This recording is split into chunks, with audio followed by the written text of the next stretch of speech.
Well, as we move into this final segment, we often try to take the theme of the day. This obviously impeachment today. We've talked about it's been started this week with Nancy Pelosi, put some action into place. We've given plenty of comment about what's actually happening, and very clearly at this point, a lot of the basic steps are being violated, overstepped. The charges are not really written. They're all over the board. And at the end of the day, though, there is this process called impeachment. It is in the Constitution. It was put there by our founders for a very specific reason, in which we've talked about already. It's really to prevent anyone in the executive branch, could be more than the president, but those in the judicial branch, particularly Supreme Court justice and other judges who are appointed for life, who would be tempted to abuse their office. It's for the legislature, the body most closely related to the people by the basis of our constitutional republic and how we're elected. Every 2 years they're elected. It's the body most responsive, or should be most responsive, to the citizens, to effectuate the will of the people and to help maintain the separation of powers of the legislative, executive, and the judicial branch. Now, at the end of the day, that's the practical legal process of what is supposed to take place. But in the end of the day, underneath all of that, why was it that the founders were afraid that a judge could abuse their position? Why were they afraid that someone in a judicial branch, left to themselves, could decide that they wanted to become the new king or the new dictator?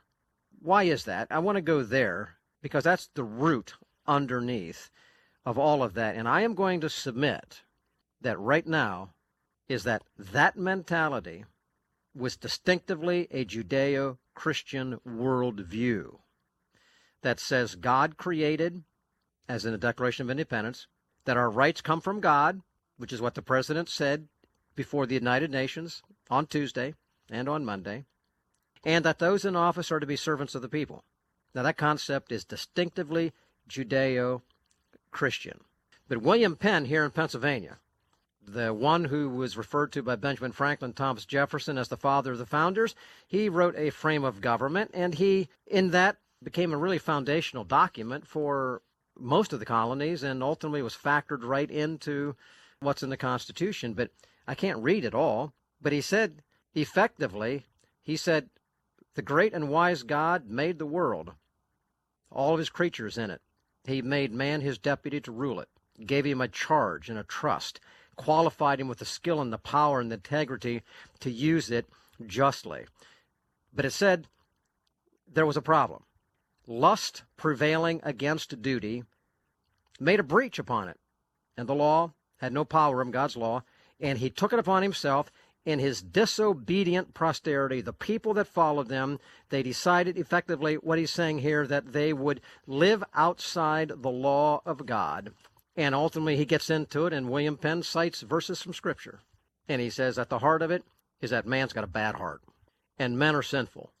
And left to themselves, they will move towards evil, and evil always ends up in tyrannical rule. So I'm wrapping a lot of things together, but David, let me go to you and just ask you this, because you can go a lot of places.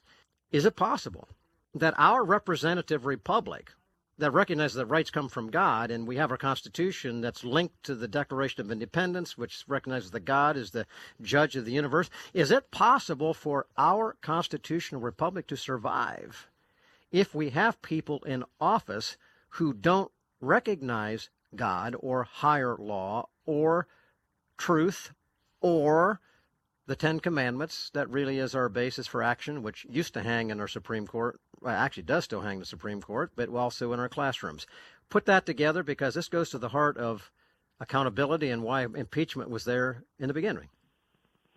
There is no question that without God you do not have democracy. The framers of the Constitution believed that the power pack for democracy was Christianity. It was religious right people that today they would be called, who wrote the Constitution and voted for it and ratified it. Of course, there was the Enlightenment. Franklin was the Enlightenment. Madison was part of the Enlightenment. The problem is that's 2 or 3 or 5 or 10 or 20 or 30 people out of 2.5 million. They were not the Enlightenment. They were Christian. Here's the thing. England or Europe is full of monarchies. They rule because God has made them king, and therefore everybody is called a subject. We are a subject. When you go to England and you become a member of English society, you are a subject. In the United States, we do not do that. We are not subjects. We are citizens. Why? Because Jesus Christ taught servant leadership. Look at John 13. Look at him washing the feet of the disciples. Jesus Christ taught servant leadership. That means those that are in leadership are the servants, not the people. We are citizens, and that's the difference between us and Europe, in a nutshell. And, David, that's a great distinction, and let's end on this note. When we go to the New Testament, we are told in Romans 13 about the purpose of those in government to enact justice, praise those who do well biblically, morally, punish those who do evil according to God's dictate and determination of morality.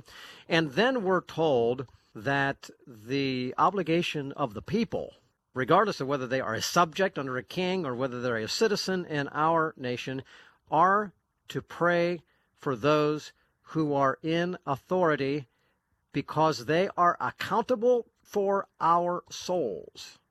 You want to build that out a little bit? There is no question that part of the purpose of leadership, servant leadership, is to be a moral leader, to be a good leader, a person who respects the right of people to worship God in freedom. And when government doesn't do that, you're in trouble. That's one of the reasons why we're losing freedom in the United States, because secularists do not understand the relationship between religion and government. They think there is no relationship. They are absolutely crazy.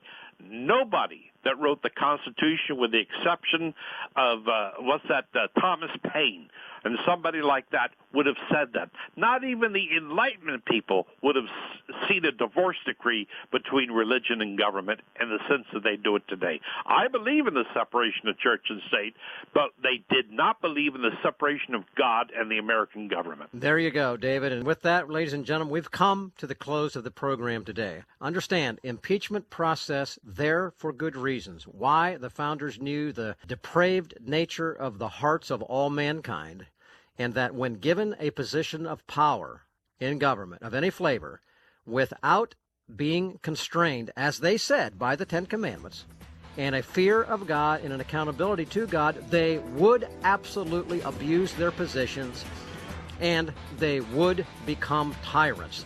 So when you see the impeachment process unfolding now, when it seems to make no sense, it's because it's being enforced by people who have not a fear of God, do not understand their accountability to Him, and with that, you will not have a good end from this process. We need to pray for all of those who are there, which is exactly what we are to do.